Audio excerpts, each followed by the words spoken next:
Benjamin heeft de twijfelachtige eer om het Zeeuwse stormseizoen te mogen openen. Heerlijk, fantastisch. Het is wat ik zie. Even naar de stormgrond kijken, prachtig. Wij komen zelf uit Brabant, maar dit zien wij niet zo vaak, dus dat blijft mooi toch? En over de laatste stand van zaken praten verslaggever Bart Jost en onze weerman Jules Gernaertje straks bij. En verder in deze Zeeland nu. Samenwerking niet alleen noodzakelijk, maar vooral ook nuttig. En vliegende agenten nu al onmisbaar.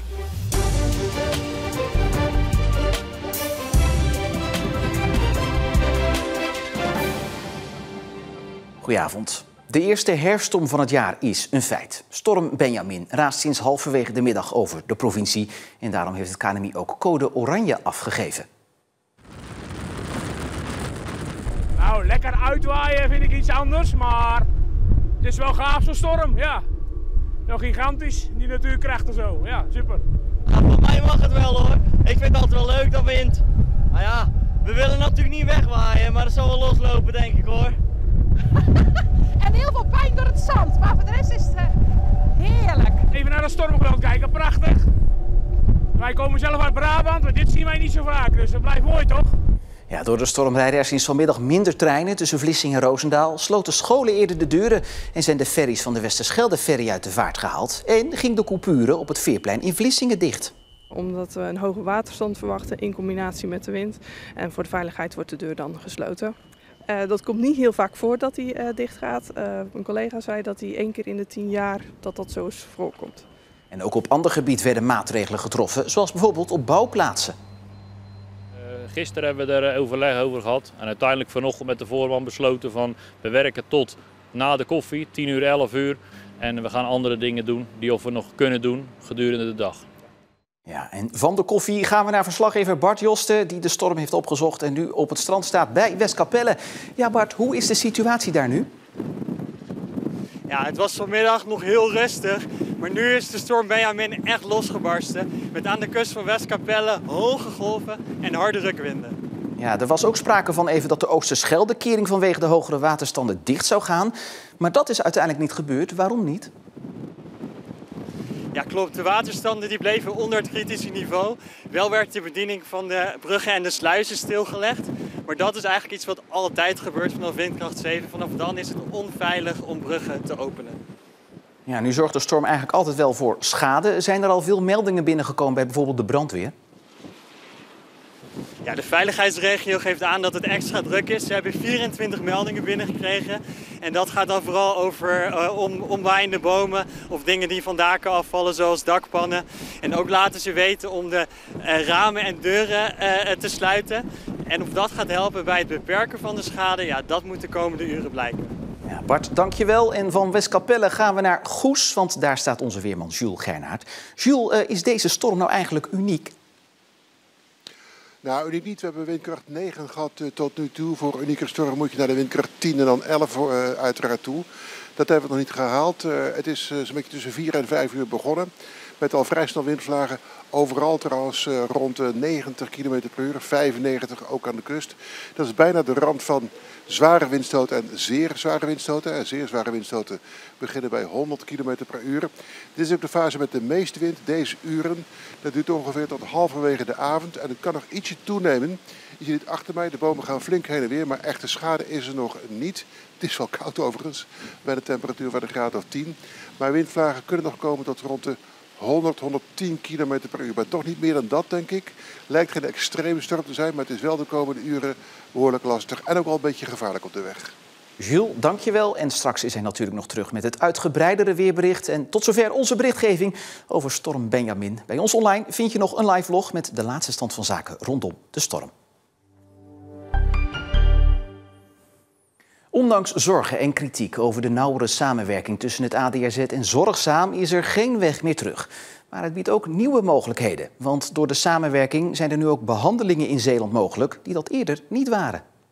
Ik zal eerlijk zijn, er is ook weerstand, hè? Dus dat hoor ik ook in de media. En tegelijkertijd moet je ook kijken hoe we dit doen met elkaar in Zeeland. Want we zien dat de volumenormen in Nederland die gaan door. En we zullen moeten samenwerken, willen we de zorg kunnen behouden in Zeeland. En dat doen we hiermee. Natuurlijk is iedere verandering nieuw. voor patiënten, voor onze medewerkers, voor medisch specialisten. Dus dat is wennen aan elkaar van hoe je dat goed kunt organiseren. Als we dat goed organiseren, dan komt dat helemaal goed. Niet voor niets hebben de bestuurders als locatie voor dit gesprek gekozen voor de Westerschelde. Symbolisch om te benadrukken dat de samenwerking en de gevolgen daarvan heel Zeeland aangaan. Er gaat wat veranderen in de Zeeuwse ziekenhuiszorg. Zeeuwen met nierkanker moeten straks allemaal naar Goes voor hun operatie. De 2 Zeeuwse ziekenhuizen kopen voor die ingreep samen een speciale chirurgierobot die in Goes komt te staan. Het betekent dus dat als je in Grauw woont, je straks niet terecht kunt in Terneuzen, maar je naar Goes moet. Terneuzen krijgt ook extra werk. Mensen die een dotterbehandeling voor het hart nodig hebben, worden voortaan allemaal doorverwezen naar de Honten. Verder gaan alle borstkankeroperaties in Terneuzen plaatsvinden. Voor- en nazorg blijft wel in beide ziekenhuizen bestaan. Het belangrijkste is dat we voor de Zeeuwse burgers die zorg in Zeeland houden. En dat deze patiënten niet meer naar Rotterdam, Breda of Antwerpen hoeven te gaan. Dat vind ik het mooie van deze samenwerking. Natuurlijk is het weer even wennen, maar wat wel het hele goede nieuws is, dat deze nieroperaties, dat we die terug hebben in Zeeland. Want die waren namelijk niet meer in Zeeland, want we haalden beide de volumes niet. En samen halen we die wel. Dat de Zeeuwse ziekenhuizen meer gaan samenwerken heeft te maken met landelijke afspraken. Bij bepaalde ziekten zoals alvleesklierkanker, longkanker en nierkanker moet het ziekenhuis een bepaald aantal operaties per jaar halen. Halen ziekenhuizen dat afzonderlijk niet, dan moeten er afspraken gemaakt worden. Welk ziekenhuis welke ingreep doet. Daarom is samenwerking belangrijk. Bij het ziekenhuis in Vlissingen is er begrip voor de plannen. Wat vindt u ervan dat u mogelijk straks naar Terneuzen of Goes moet voor een bepaalde behandeling? Als die behandeling het beste is daar zo, dan ga ik daar graag naartoe. En is het een probleem als u dan straks naar een andere locatie moet en dat u bijvoorbeeld verder moet reizen? Nee, ik vind dat zelf geen probleem. Als dat ten nutte van je gezondheid mag zijn, dan denk ik dat je dat er graag voor over hebt. Als het voor een goede vooruitgang is, dan wel. Samenwerking lijkt me altijd prima. En als je dan kan specialiseren, ja, dat is des te beste, denk ik. Vanaf volgend jaar worden de veranderingen doorgevoerd. Om het Zeeuwse verkeer veiliger te maken wil de provincie dat scholen extra aandacht aan verkeersveiligheid geven. Vandaag werd de 100ste school in het zonnetje gezet die ook buiten de lessen aandacht geeft aan het verkeer. Het begon vandaag met een verkeersquiz. Wie zegt er B? In een rustige buurt kun je soms op de rijbaan rijden. In totaal zijn er 209 basisscholen in Zeeland. De provincie hoopt dat de tweede helft van de scholen ook meer aandacht aan verkeersveiligheid wil geven. Ik hoop dat men dit als motivatie ziet om zelf ook het label te gaan halen als school.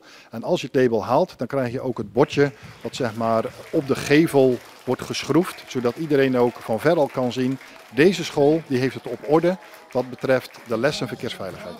We doen het elke keer een half uur in de week en we hebben een mooie leskist ontvangen van ROVZ. En daar gaan we zeker mee aan de slag. Ik wil eigenlijk volgend jaar iets nieuws inbrengen met de verkeersouders, dus het gaat er leuk uitzien. Ze zijn onmisbaar geworden bij de Zeeuwse politie. De medewerkers van het drone-team. Meer dan 200 keer per jaar komt het speciale team van de politie in actie. En dat varieert van helpen zoeken bij een vermissing tot controles in het havengebied. We zouden graag ondersteuning willen vanuit de lucht in verband met een verdacht object op de reden van Vlissingen. We staan hier nu en binnen een minuut hangen we er. En dat wordt natuurlijk met een boot of met een voertuig wel lastig. Dus in die zin kunnen wij wel heel veel bijdragen. Wij gaan vliegen. Bij boei SS1 wezen. Het drone-team voert ter demonstratie een controle uit op de Westerschelde. Maar niet alleen vanwege de snelheid is een drone een toegevoegde waarde. Doordat een drone tegenwoordig met allerlei hulpmiddelen, oftewel sensoren, kan worden uitgerust, kan de politiedrone op verschillende manieren worden ingezet. Het systeem wat er nu onder hangt, het camerasysteem wat er nu onder hangt, dat is ook inderdaad voorzien van een warmtebeeld. Dus wij kunnen ook in de nacht kunnen wij toezicht houden op een bepaald gebied, bijvoorbeeld een havengebied. En met de warmtebeeld kunnen wij dan heel goed zien wat er op de grond gebeurt. De politiedrone werd ook ingezet tijdens de Passion in Terneuzen en bij de zoektocht naar een vermiste zwemmer in Vlissingen. Maar met de drone kan ook een plaatsdelict snel overzichtelijk in beeld worden gebracht. Wij kunnen, als je het zeg maar in zijn algemeenheid zegt, kunnen wij beeld leveren vanuit de lucht. Maar we kunnen ook digitaal de data leveren vanuit de lucht. Bij deze kunnen we ook de cameramodule eronder uithalen. Dan kunnen we een andere module eronder hangen. En daar kunnen we dan digitaal een compleet plaatsdelict helemaal inmeten. En dit wordt dan weer verbeeld in beeldverwerking en dan kunnen we dat met een 3D-beeld netjes laten zien. Kortom, de drone heeft zijn meerwaarde al meer dan eens bewezen, vindt Van den Berg. Ik vind het heel bijzonder dat ik met de techniek waar ik mee mag werken, mijn collega's op de grond kan ondersteunen. En dat ik ze hun van beelden kan voorzien, dat ik voor hun de extra ogen ben die hun op de grond eigenlijk missen.